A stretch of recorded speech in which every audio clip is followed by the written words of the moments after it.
Hello, good morning. And I think Chris has crashed. Well,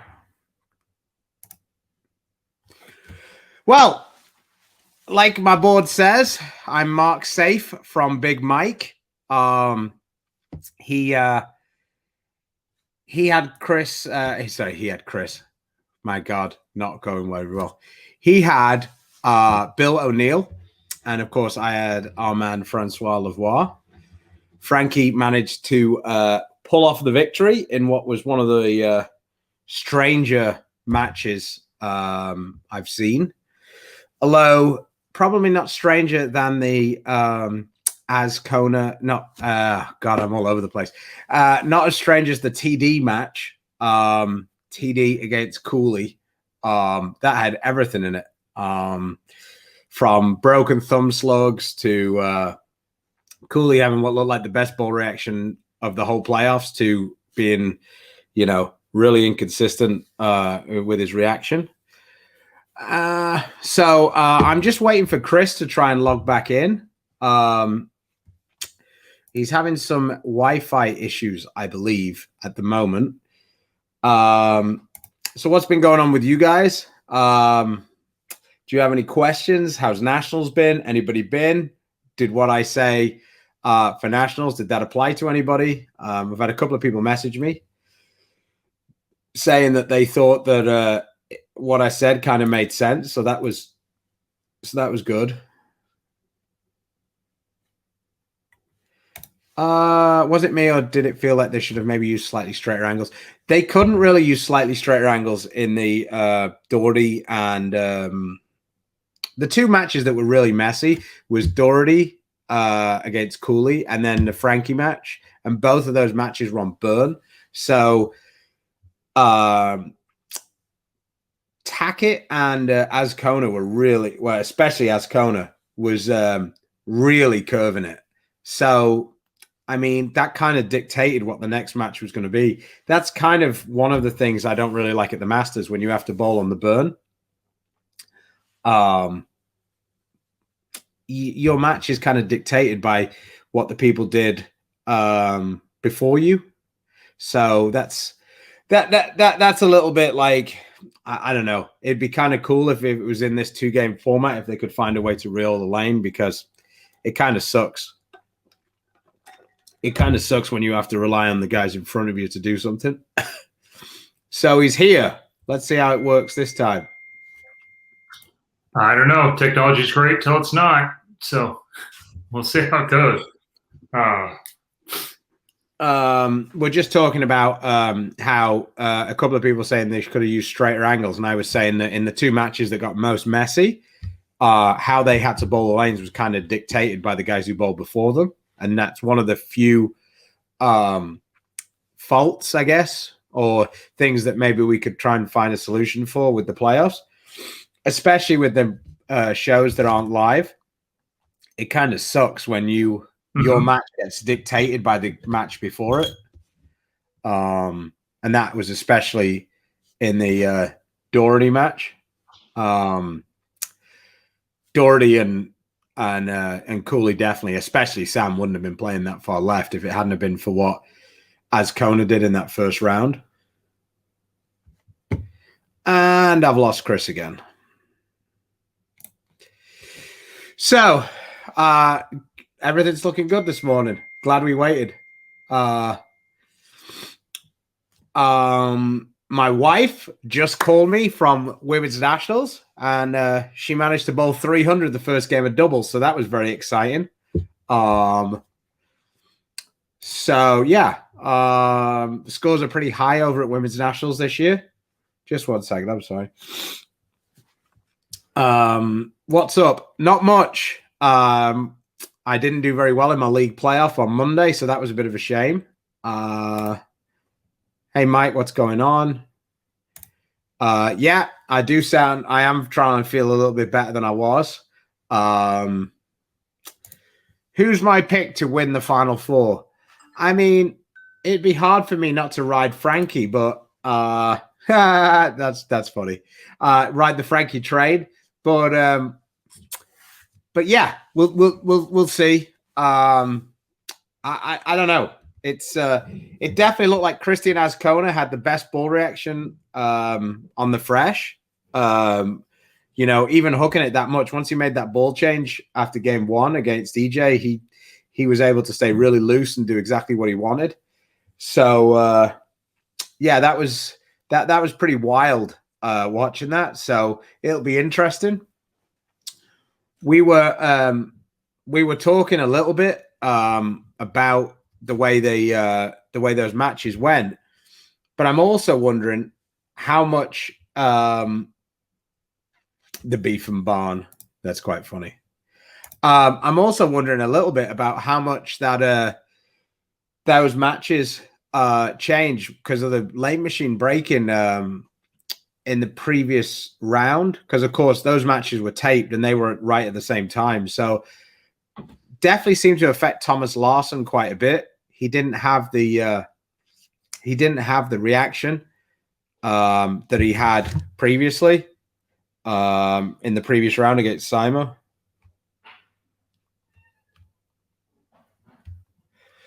I'm just trying to run interference or a technical support for Chris right now. Maybe we can get him in on his phone. It did suck. We didn't get to see the live scoring until game 2, but looking good now. Back on track this game a little bit. So there was a senior stop this weekend. Well, not this weekend, actually, last night. That was why the Beef and Barnzy show was pushed to Wednesday. And obviously Chris's internet. He only pays to have good internet on Tuesday and Thursday. So yeah, that's congrats to John Marsala, who came away with what I believe is his first title. Brad Angelo with the $299 on the show. That would have been cool to go down to that guy's basement and christen the place with a 300. People are asking, is it a 2-horse race for player of the year between Carl and Frankie? I mean, I don't know. Who knows? If one of those 2 wins, I think it's nearly over. But at the same time, if they don't win, say Cooley wins. Cooley would have a title in the playoffs. It'd all be on for the rest of the season. There's so many different things. We got a bunch of summer events. Not everybody's in those, which is a bit kind of a bit weird. I see what the PBA tried to do with that King of the Lanes. They tried to spread it out to some different people, but now where there's not really having that many TV tournaments, that's going to make some difference to people's views on who should and shouldn't make it. So, no, not really. There's way too much oil down the lane to use 1 to 2 inch pins, and most guys, if they want to go straight, just use their hand. The guys who can't use their hand tend to just not go straight, or they use urethane. So the main reason why people can't go straight is because their rev rate is too high. So that just gets overcome by urethane. Most of the guys who are good at going straight don't really want to use a 1 to 2 inch pin. Barnes is one of the few guys who actually uses that on a semi-regular basis. Dusty,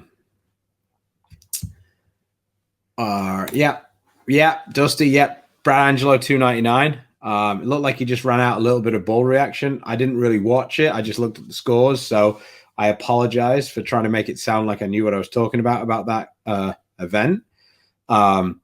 Chris made an unbelievable run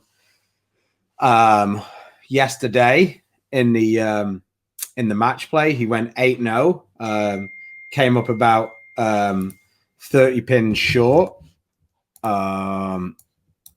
Just 1 second. I'm going to send Chris an invite to log in through his phone. Wrong one. There we go. So hopefully we'll have Barnzy in here as well shortly. I don't know. Maybe when he comes on, we can ask him. He's old school.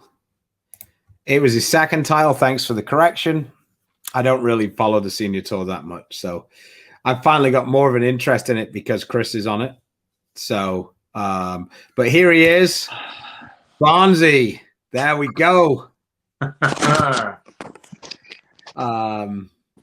Issues. Yeah, they're just Mike is talking about you having a kind of unfortunate ring 10 after the front 6 yesterday when you were making your run. I was trying. Yeah, I had the front 6 there, and then still actually had a chance going the 10th frame, and then rung a 10 again, same lane. And it sounds ridiculous. I sound like one of the millennials, but I averaged 240 for that round, and my carry sucked. Man, you've been hanging out with Ryan. Man, I lost so many. I started off, I guess, the first 14 frames, I had 4 9-pins and 5 10-pins. And, they're all ringing. I had 1 flat 10. The rest of them were all ringers or stuff 9s. You're like, I threw 3 different balls, 2 different speeds, and 2 different hand positions, and all of them kind of did the same thing. And then I finally channeled my inner Haugen and moved about 10 right. And I finally started throwing more strikes, but at least I had 2 a game, every game. Yeah. I'm sorry, I'm just losing track here. Carl says, morning CB, way to bowl like it was 2009 again during the US Open. It wasn't that long ago. Stop. 2009, please.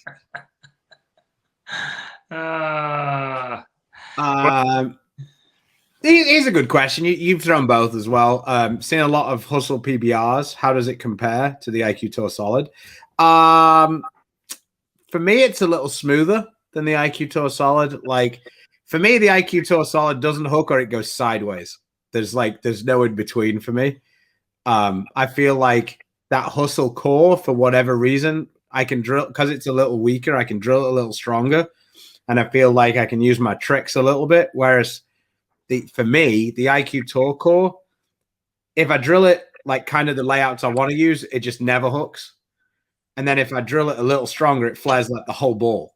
There's like kind of no in between for me. So yeah, I actually agree with you. I think I drilled an IQ Tour 6 or 7 years ago. It was earlier than I anticipated. It wasn't quite what I was looking for. Actually, I find this PBR to be a little bit more useful for me. I've used a little bit on the senior stuff. It's got a pretty aggressive cover, but it's not quite as early in friction as the IQ Tour. And then because then it doesn't respond as much to the friction in the front, which there's been plenty of out there, then it comes off the end of the pattern a little bit stronger for me and more consistently all the time. And so to be honest, I only drilled it because Frankie was beating our brains in with one version or another of those hustles for the last several months, 3, 4, 6 months. So I gave it a swing and actually have been pretty pleasantly surprised. It's been a very, very useful ball for me for sure. When it first came out, I see it as a mini idol. Like, that's how I see it. I just see it as like less of everything. It's not as early and it doesn't hook as much, but it fits like the same shape with my eyes. So like for me, where I really like it is when like a phase 2 or a idle force me too much away from the kind of the straighter spot that I want to play. I feel like that Hustle PBR is awesome.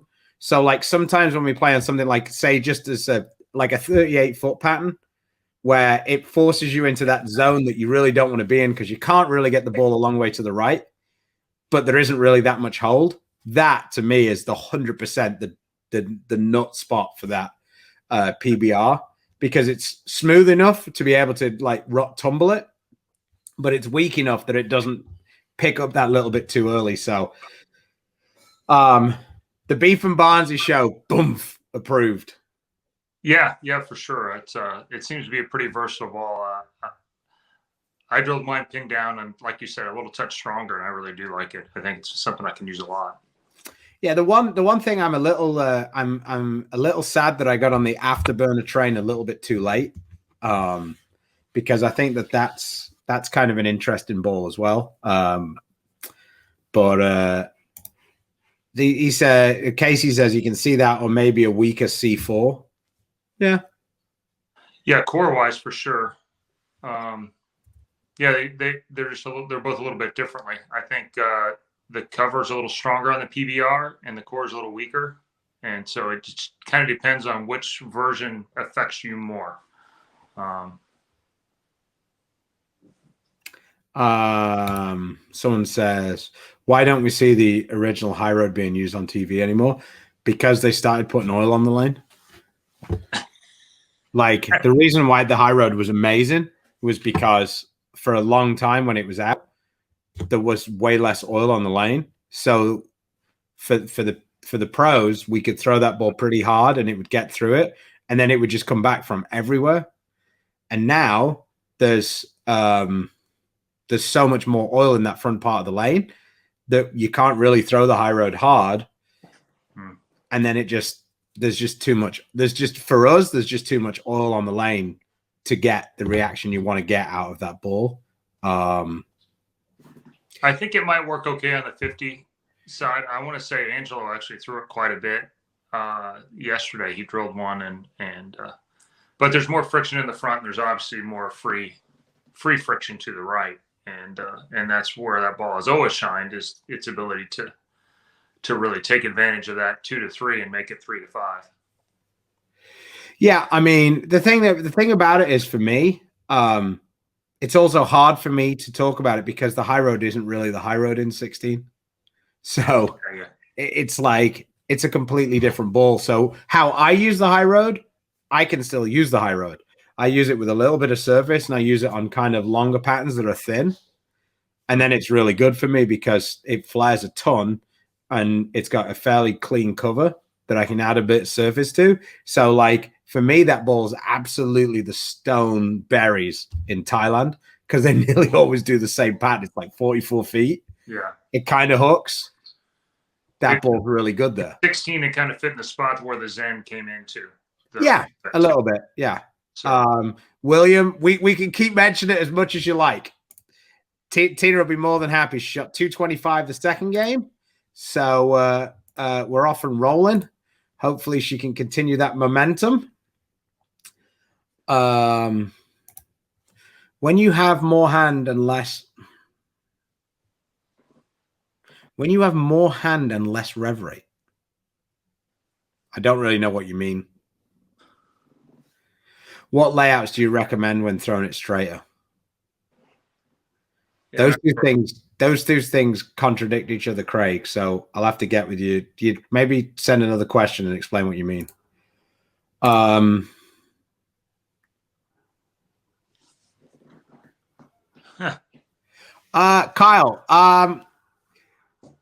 I love the RSTX1. However, it didn't look as good as it had done everywhere else on the PBA tour. So I haven't quite figured out what caused it to not look as good. So I don't know. Maybe you've got the same issue that I had on the PBA tour. But, like, for me, it's super versatile. If there's any kind of a little bit of friction on a kind of a pretty much any pattern, I've been able to use it, quite a bit. So it's a step down from, say, proton physics, reality type balls. Like, if you see for example, you feel like your proton physics goes a little bit straighter than you would expect, it doesn't really continue. It's probably because it's just burning up a little bit in the fronts. That's where, for me, the X1 is fantastic, because it's very alpha cruxy. It's not the strongest one, but if I added a bit of surface to it, and with me being able to throw it a little slower, I could probably get away with it on almost the highest volume patterns. It's definitely my ball for a 6-ball arsenal, whereas for me, reality and proton physics, sometimes they might be a little bit too much, unless I kind of know exactly what I'm going to beforehand. Right. Yeah, step up from the phase 2 a little bit. Lenny Baresh, by the way, would agree with you. He makes the step ladder every single week, basically throwing that ball, and it strikes He's averaging like 240 in the 3 tournaments I was at. Basically, just throwing that one. So I'm not sure exactly what it is. Like you said, maybe it's a little too much down lane oil, but it's got a huge continuation window, and it's very as far as My bad. It reads the mid lane really well, and then it goes through the pins exceptionally well. So. Oh man, we've got a lot of questions coming up here. Just purchased the 4.5-inch pins then at South Point. I hope you purchased it at the Storm booth. You think it should play well for nationals? I think in team it might be a little bit angular on the first game, but if you as a team can get a little bit of carry down, then I think it'll play really well for the last couple of games. I think kind of similar for the singles and doubles, but I think you've probably got more chance in the singles and doubles because I think that pattern's a little longer, but there's quite a lot more friction on the lane. So if you listen to a few people and good bowlers as well, their mind is almost that the singles and doubles is shorter. From what I see and what I understand about the bowling center, I don't think that's the case. I think it's still that kind of similar sort of deal, like that 41, 42 foot range. I just think that there's a shitload of friction in the bowling center because if it was shorter than team, then you should be able to peel it. Like you should be able to bowl 10 to like 4. And you couldn't really do that consistently for me anyway.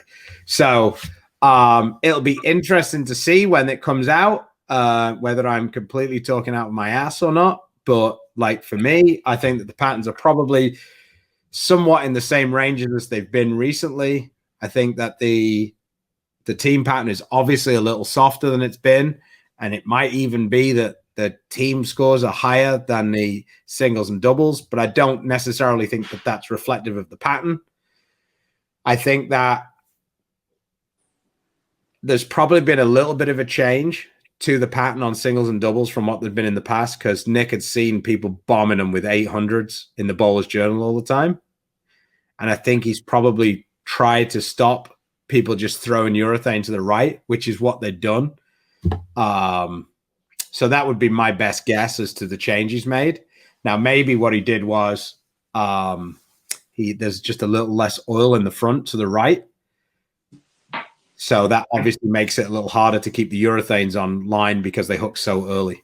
Yeah, it's a pretty high line in center too. So it's a league center. So the lanes aren't new there. They've been around for a minute.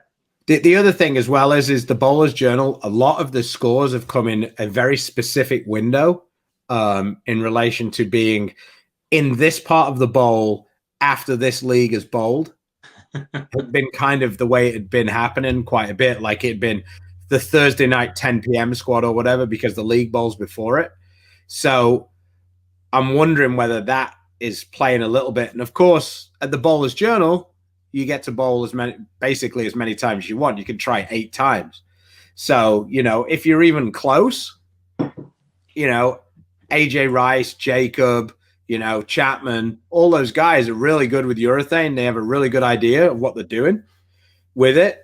They only need a couple of chances, to just see it. And of course, you get one bad pair. Like I don't think that me and Chapman got a particularly fantastic pair, bowling on 35 and 36. Lane 35 can roast in hell as far as AJ is concerned. Do you think the re-release of the Purple Hammer, there will be an influx of urethane in league? What do you think about people complaining about resin bowlers complaining about? Oh my God. You probably need to rewrite that sentence. So what do I think about the re-release of the Career Maker? It probably won't be the same, but we'll see. Do I think it will have an influx of urethane in league? Probably for about 6 weeks. and then people will realize that they didn't strike as much, and they'll move on with life. That would be my best guess. All right, well, we got you back on the computer. Let's see how that works. But yeah, that would be my best guess. My bad. That's me. Sorry, I kicked you out. Good. And what do you think about people complaining about about people throwing urethane? I'm with them, especially in league. Unless you're on the left side, there's no reason to throw urethane in league. But whatever. Everybody pays their same $25. If you want to make everybody else's life miserable for the night, knock yourself out. Just know that, like, you're probably going to be looking for 3 new teammates for next season. Yeah. Well, Craig wants a battle of the wives. Well, at this moment in time, at this specific moment in time, I'm pretty sure I'm winning that one because Linda probably doesn't have a ball that she can get her hand into, and she is #all out. So tell me you haven't just crashed again. Oh, he's just crashed again. God damn.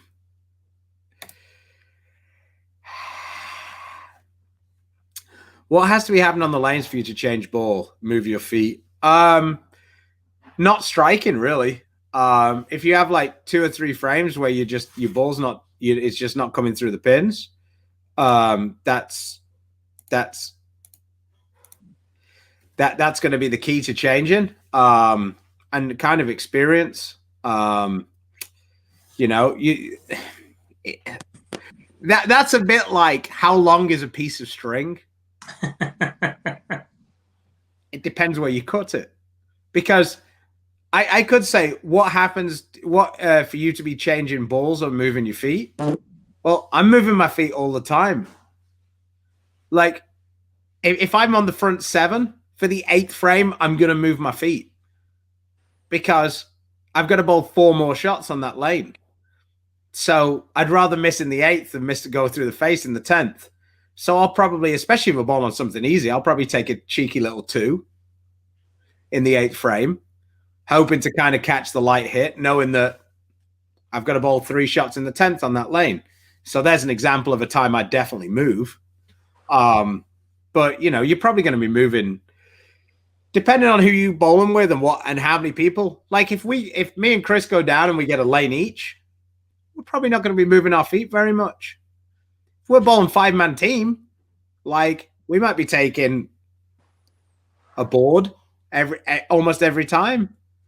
Depending, I do a lot of half. So every 4 frames, it's a full board for sure. So you're, 2.5 a game, and then the 10th frames when the other team bowls, you bowl your 9th frame, they bowl their full 10th and their first frame before you bowl again. Then you have to at least double that up. Yeah, and of course it depends over whether you're bowling against a bunch of high rev rate guys or if you're bowling against like the local coffee morning league. Right. Bet Linda wasn't moving her feet very much when she bowled the coffee morning league. However, when she was bowling PWBA and she was bowling, against if Leanne was trying to bowl, just right by where she was bowling, she'd probably move more. It's all relative. So yeah. How do you compare the Shorelock to the X1? I don't really. The Shorelock is much more for me like the Reality. Big, tumbly, smooth ball. Yeah. Heavy oil ball versus a more medium. Yeah. All-around ball. To be honest, actually, the Shorelock might be a little bit more like the Proton physics, to be honest. The only reason why I say the Reality is I felt like the Shorelock was a little bit more continuous than the Proton physics, but I think I'm being a little unfair, to be honest. The Proton physics when I was at home was really continuous, and I probably need to order one again because just when we went out on tour, it was another thing. For most people, the Reality just was a little bit better. That's not that the Proton was bad. It's just that we rarely get a window where you're going to need both. So you just pick the one that seems to be striking the most. And most times that seemed to be that really seemed to be the the reality. Mm-hmm. Hello, Mrs. Barnes. I hope you're doing okay. We've been thinking of you.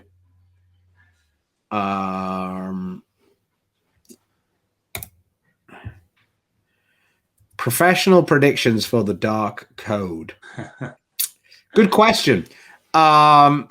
Seems like from the video that Chad was bowling, it seemed like it was smoother for sure than the Code Black. The Code Black looked like that really wanted to come around the corner a lot sharper, but that's probably because that cover's just. I think that the cover on the Dark Code, from my understanding, is quite a bit stronger than the cover than the R2S. I think it's REX is the name of the cover, the new cover.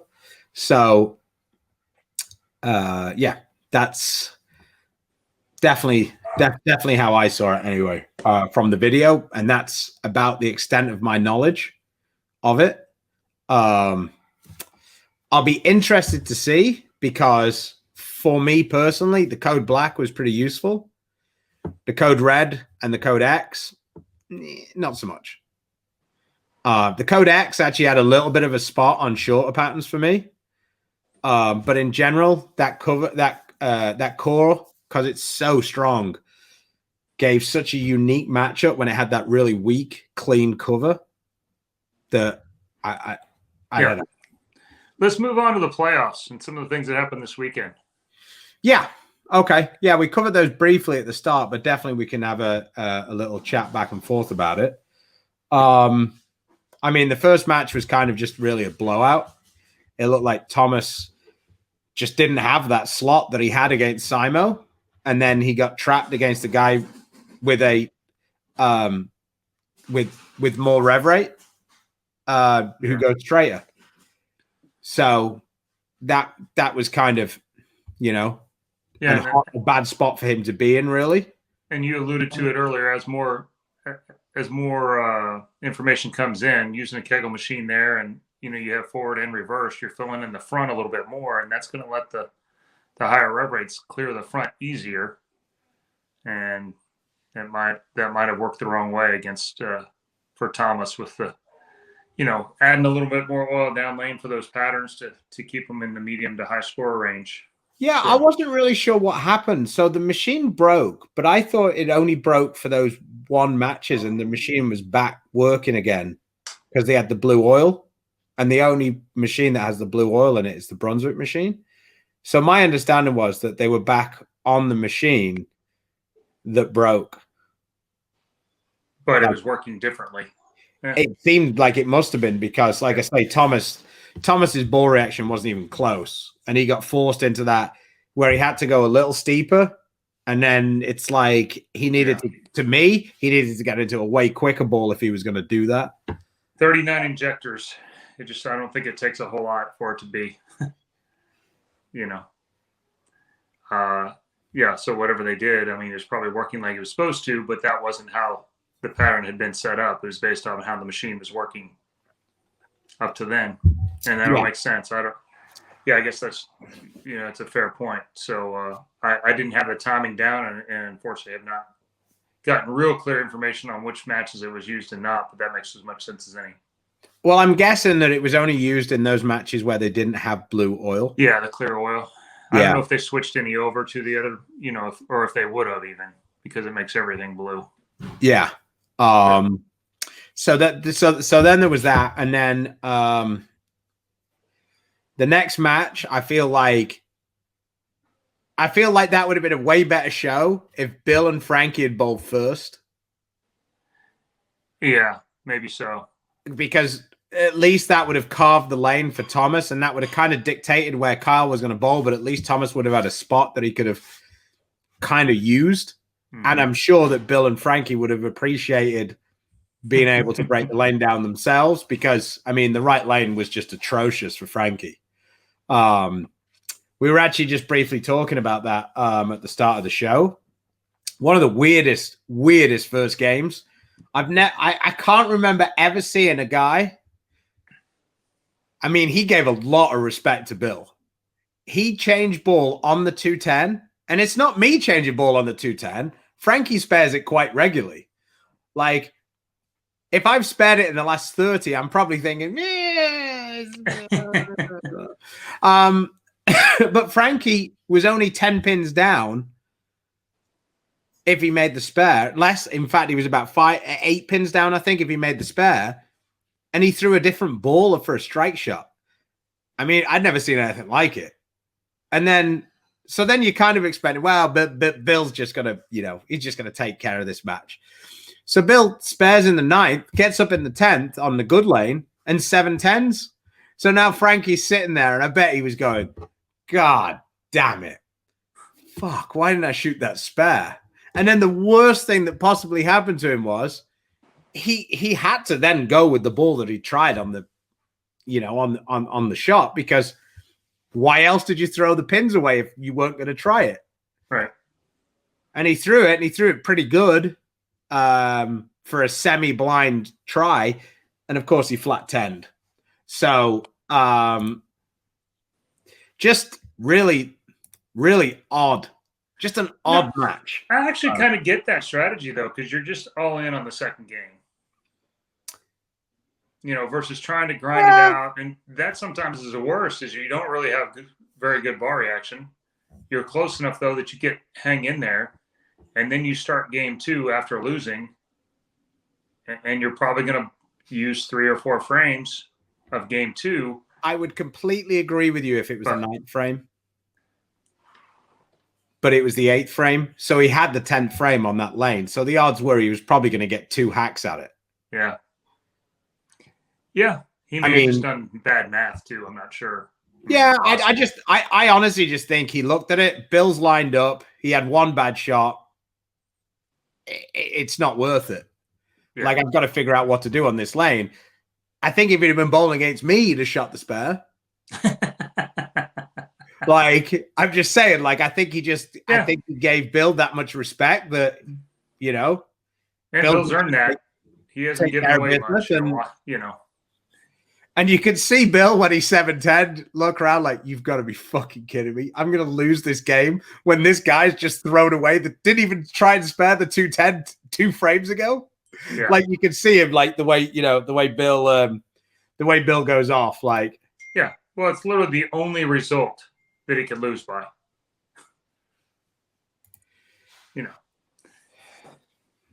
On the shot that he threw, it's literally the only way he could lose the game. And that's how it goes sometimes. Are you there? Yeah, I'm sorry. I'm getting inundated with text. My wife just opened the 10th frame. Okay. Well, and then that comes down to, Frankie does come around and make some shots there and gets a little better ball reaction. And Bill has a little, he threw one it wasn't bad enough and it wasn't great enough. And it kind of X'd the window for the 2-4-8-10, and that flipped that whole match around. Yeah. Yeah, definitely.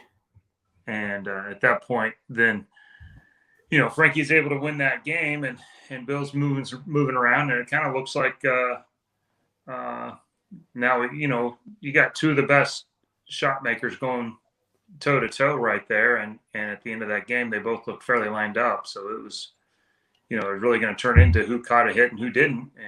And that's kind of how it turned out. Yeah. And then their roll off,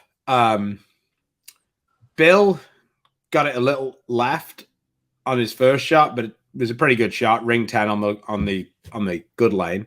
Mm-hmm. Frankie then just threw the heater basically at the head pin and prayed. Went straight through the face, left the 3-6, was like almost fist pumping it. Made the spare and was like, fuck that lane. I'm done with that one. Yeah. See ya.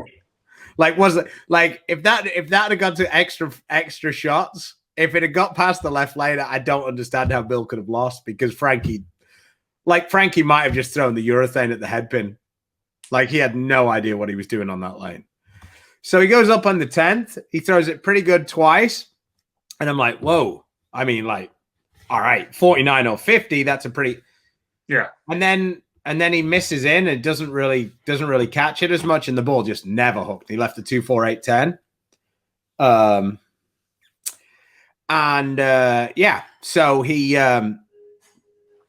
Frankie's kind of sat down and he's thinking, to be honest, I'm thinking if Bill gets the first one, he's probably going to win, because that the key to that lane was figuring out a solution to hit the pocket. Yeah. Bill goes up, aces the first one, goes up, aces the second one, to be honest, and ring 10s. And that was like, I had a lot of sympathy for him on that ring 10 as opposed to the other ring 10. Like ring 10 and on the left lane, I didn't feel like that was as bad a break, because that lane was just a bit easier. But ring 10 and on the lane that's kind of shitty. Yeah, when you throw it really good on the hard lane, you rarely ring 10. Yeah. When you're playing against the guy who's got 3 majors, and his solution on that lane is to just basically throw it at the headpin and hope he can leave something to spare, and you go up and you deaden up the first one strike, and then you feel like you deaden up the second one and you ring 10, I think you got pretty much most rights to be fairly salty. Yeah. Yeah. I mean, that you would consider it a bad beat. Yeah. That was a little bit annoying, to say the least. Then you have the next one, which comes down to a roll off with Doherty and Cooley, and wild. Just the match is all over the place, and Cooley's got the nuts, and then he has nothing, and then he throws it forever. He has this thumb slug comes out at the spare ball, which effectively was the difference in game 1. I mean, the whole thing was Doherty has a chance to shut him out, but he's pretty uncomfortable on that lane, and he throws it. It's something he hasn't really done much of lately. He's been really good, and he's gotten comfortable on TV making all these shows, and he just threw it bad. And, whatever else you think about Doherty, he owns all of them. The good, the bad, and the ugly. And he's just... Yeah, it was really weird, because he got up in the 10th frame, and I mean, you could see the one thing I will give Doherty above, like, almost everybody except, like, Duke and all of those guys is he is 100% committed to whatever he's doing. Yeah. Like, and it's why, like, I always laugh at Maldonado. When Maldonado bowls doubles with Doherty, he always bowls shit, because Doherty's so convinced that he's right. And his right solution isn't necessarily the right solution for Maldy. Right. And it's kind of funny, because Doherty's so committed that Maldy's just like, well, he has to be right. It's almost like that. And to see Tom, like, you could almost see him going up when he needed that strike. He needed a double on the left lane to win the match. You could almost see him in his third step going, I wonder if this is the right one. And that's so weird. He did not have a clear picture of what was going to be okay on that lane. And he threw it like that. And that's, on it. The wonderful psychological experience about all of it is because he does so much talking, and there's no crowd, so you can actually hear it. Yeah. Is exactly what's going through his head. I think even if you haven't been in that situation, but having been in that situation, I've completely felt what he was saying. 100%. And you're like, this is going to take, it's going to be close to a miracle for this to end up there. He wanted to be anywhere but on that lane with that spot. And when the picture's not clear, that's how it turns out a lot for a lot of guys. And there's only a few guys that just, like you said, Duke, Walter, and those guys in their moment, they're the ones that just go, all right, well, I got to hit 18 and a half, and I guess I'll just hit that. Yeah, I mean, the thing with it is when you're really uncomfortable, the hardest thing is to convince yourself to just throw a good shot. Mm-hmm. Because for whatever reason, your brain decides, man, these are hard, I've got to help it. Yeah. And that's literally the one thing that means that it has no chance of working. And it's just like, we're all fairly intelligent. Yeah. And we all kind of know what we want to do. But none of us can stop ourselves from going, man, I'm really going to make this one strike.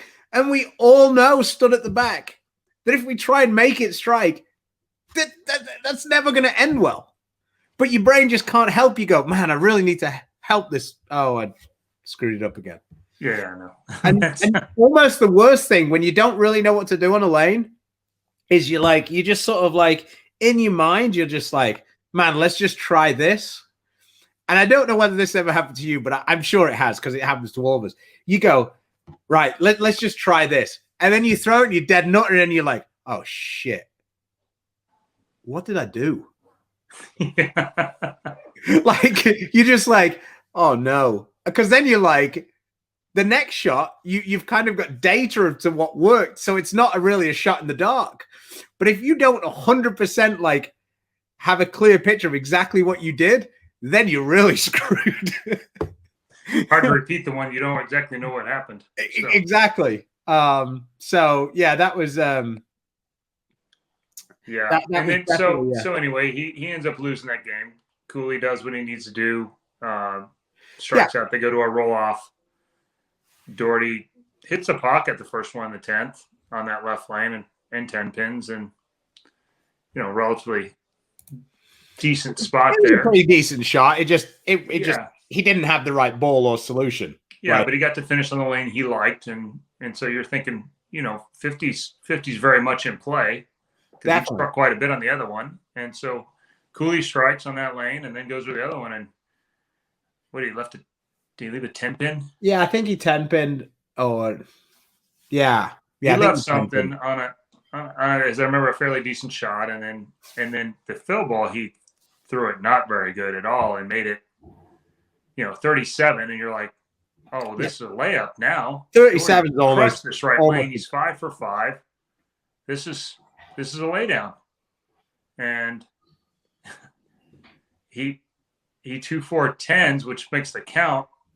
It just flipped the whole thing around. It having watched him, bowling in the league thing, and he's just been really good in those situations when he's comfortable, especially. Mm-hmm. He doesn't throw it bad in those situations. It seemed really weird. Like I don't know. The whole thing just seemed really odd.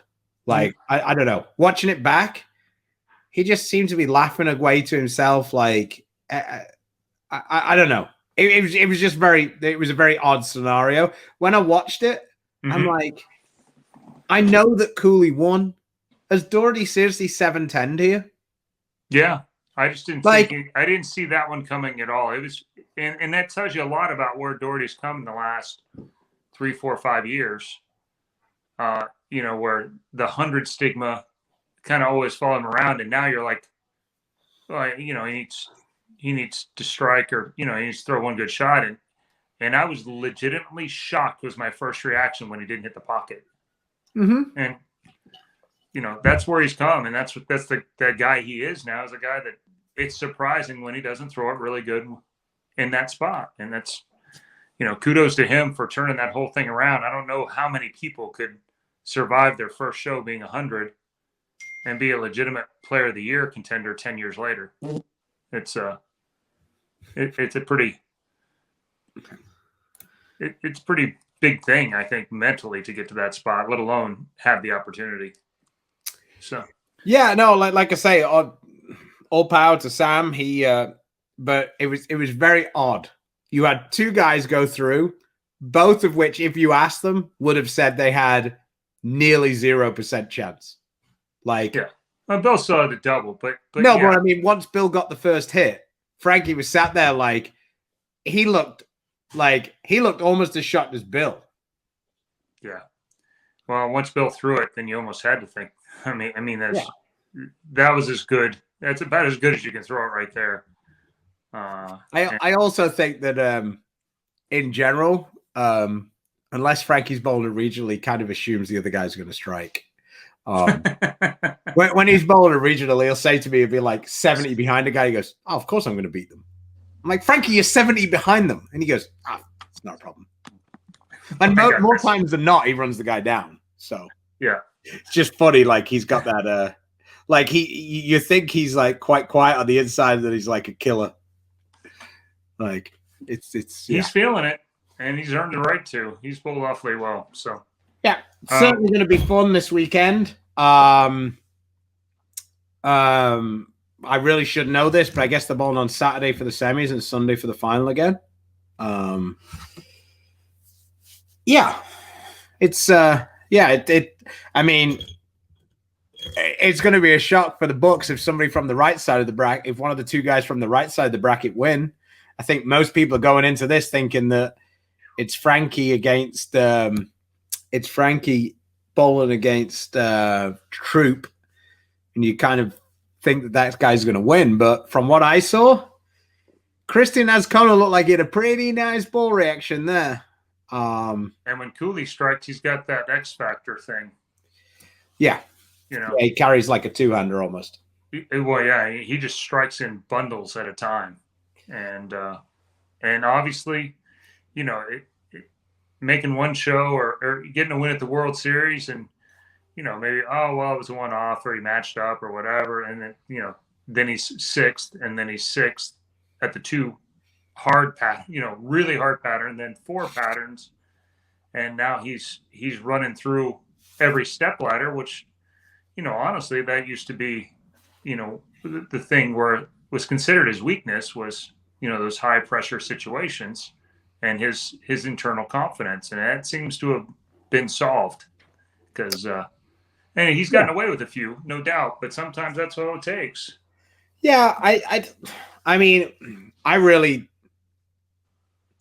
fear a little bit for Frankie if the machine isn't oiling how they were early on in the tournament. Mm-hmm. Because it looked like there was a really big advantage for the rev rate guys this time. Like it didn't look like Frankie had that spot in which he could cheat it to the right. Yeah. It just looked like it just looked shitty in that spot. So if that spot's back, then I think that Frankie can do that almost as well as Troop can bowl in the middle of the lane because Troop's reaction's not special. Right. Well, and Troop's better playing straight. I mean, that's still his. Well, all I meant was the spot that he's been kind of playing straight on, with the pattern being that little bit longer. I think Kyle likes the friction a little bit more. Well, do we know who bowls first? I'm pretty sure it's going to be that match. I think it's going to be Frankie versus Troop. Because if it's the other way around, that certainly changes the scoring pace a lot. Yeah. If the first two guys are playing 17 with dull balls from the get and then the two guys that want to play them a little bit straighter have to chase them. But yeah, it'll be interesting to see. Yeah, that's Azcona EJ match was the other one. We didn't really talk about it, but Azcona really looked like he had the best ball reaction. And, I mean, EJ had a really good ball. EJ bowled two pretty solid games. Mm-hmm. That ninth frame, he had the blower 7, which was a bit of a bitch because it looked like that game could have still got kind of interesting going into the 10th frame. You could have made him throw a shot, and that's, And it's a bit bigger to throw the shot when you need to stay in the match than it is, Yeah, when it's basically an elimination shot. And but and Azcona's been pretty good in that spot too. But yeah, it's always different when you have to have it versus. Yeah, and then the roll off. They both struck the first frame. EJ threw it pretty good the first one of the 10th. Then it looked like he just gassed it a little bit. Left it's a little quick and a little steep, and it just didn't pick up. Yeah. Our buddies over at Sweep the Rack, I thought Brooklyn Rob had not his best take.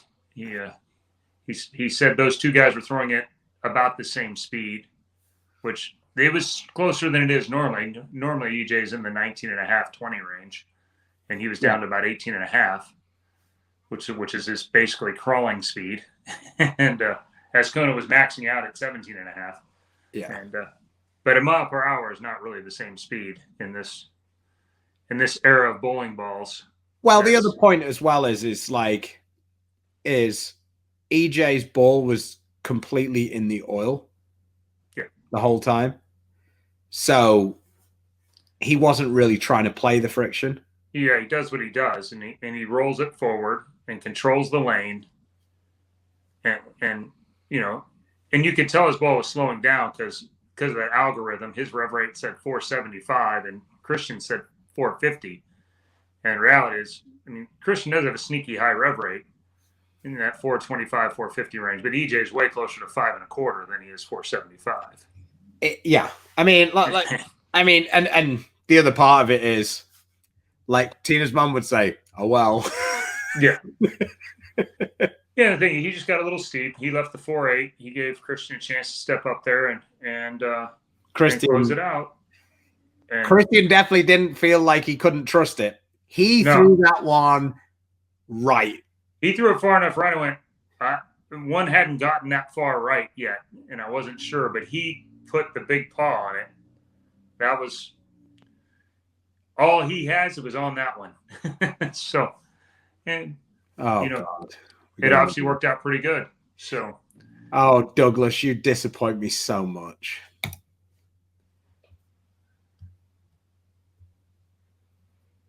Since Barnes OG and Stu new school, should patterns be posted before tournaments?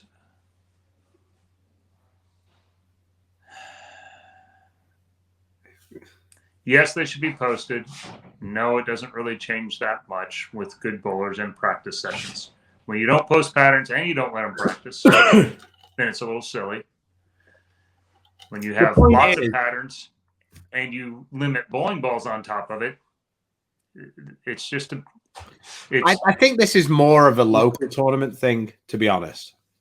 About what? About not posting patterns. Like, I have way less of an issue with them not posting the pattern for the OC for the Open Championships than I do for them not posting the pattern for a local tournament, because somebody always knows for the local tournament. Right. Like, there's just no way that they don't. Like, but with the Open Championships, I mean, I think we've got to a point now where they've done it for long enough that people just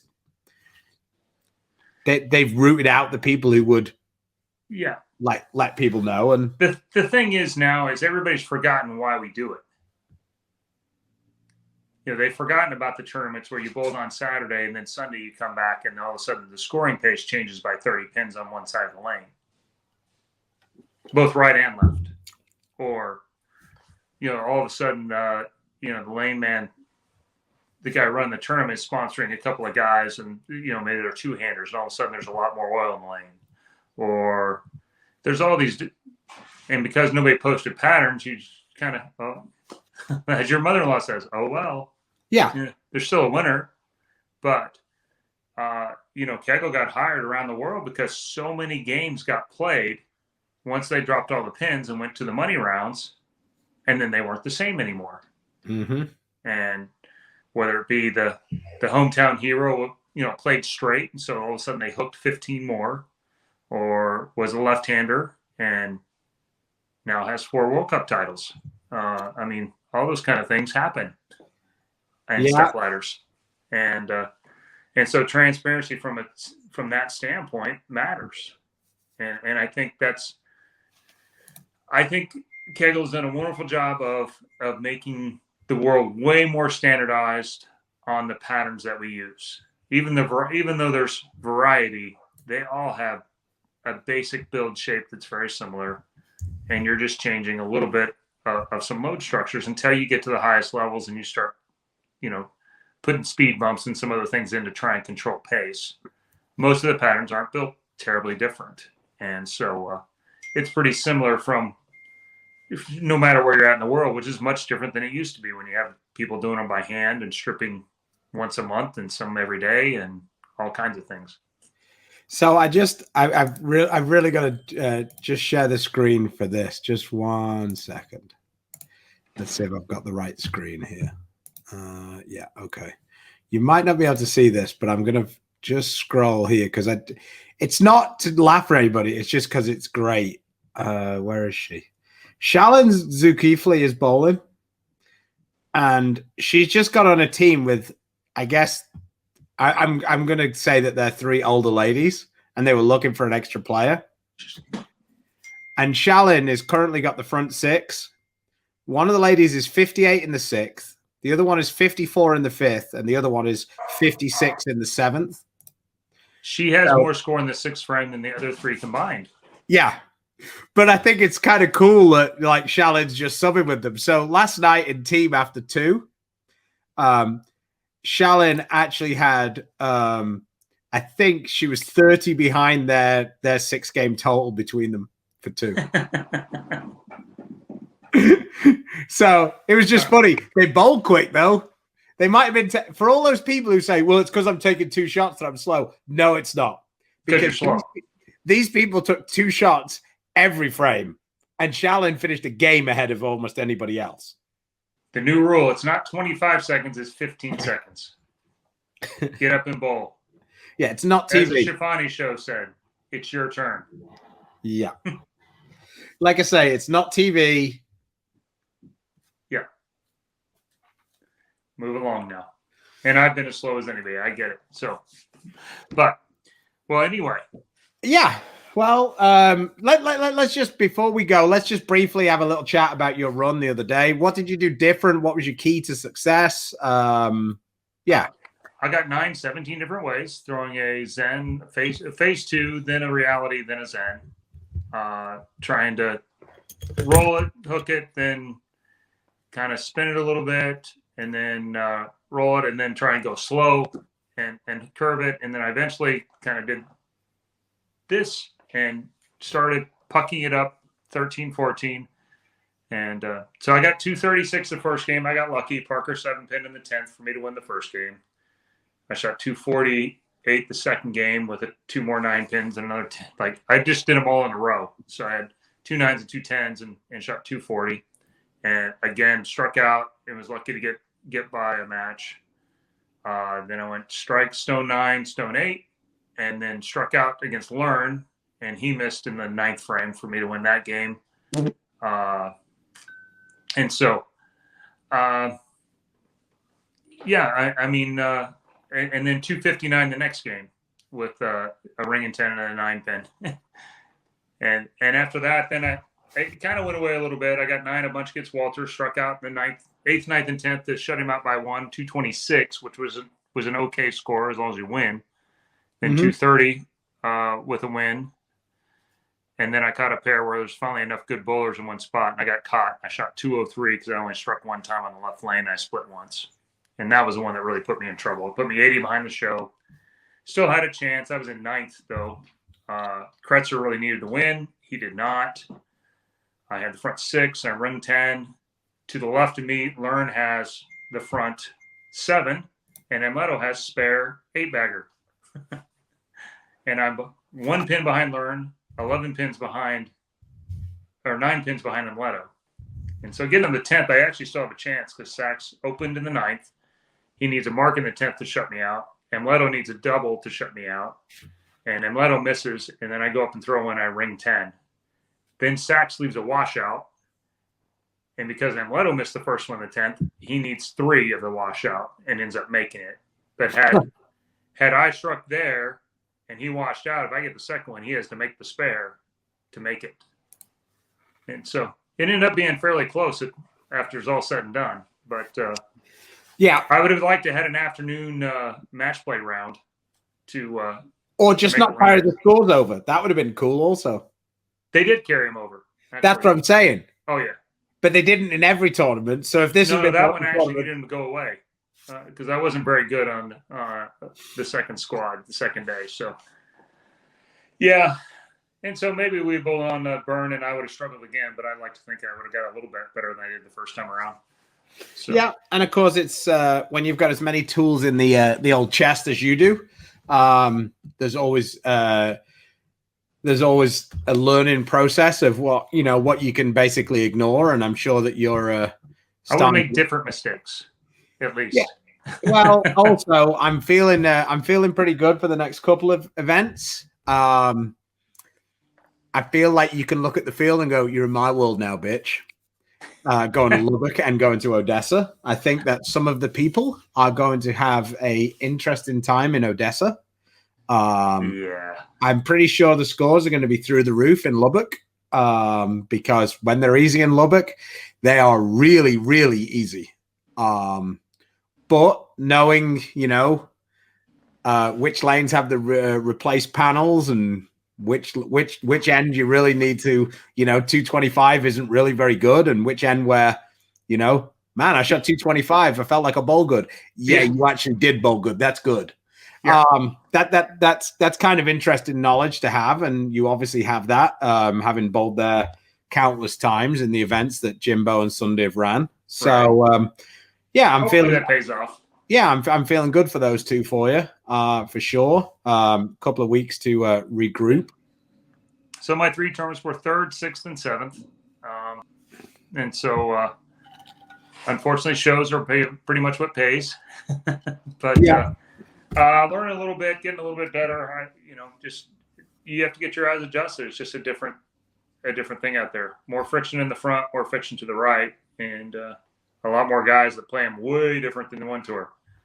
So I feel like I'm 100 RPMs short on one tour and 100 RPMs long on the other one right now. But we're going to work on it. Kyle says, "Wishing you the best, thinking of you." So that's nice. Appreciate it. All right, we should wrap it up. Yeah. I guess once again, I don't have all the sponsor lists up in front of me. My man is running the show, but support those small businesses, those places out there, help them get through this. And when you can, support our sponsors: Storm, Rotogrip, Niner Global, Vice, Coolwick, 3G Shoes, Master, Bowlers Mart, and the Fire Lake Bowling Center, as well as Mark Baker Bowling. So once again, thanks for joining us on a special Wednesday edition, and we'll be back to you soon. So until next time, stay safe, stay healthy, and God bless. See you later.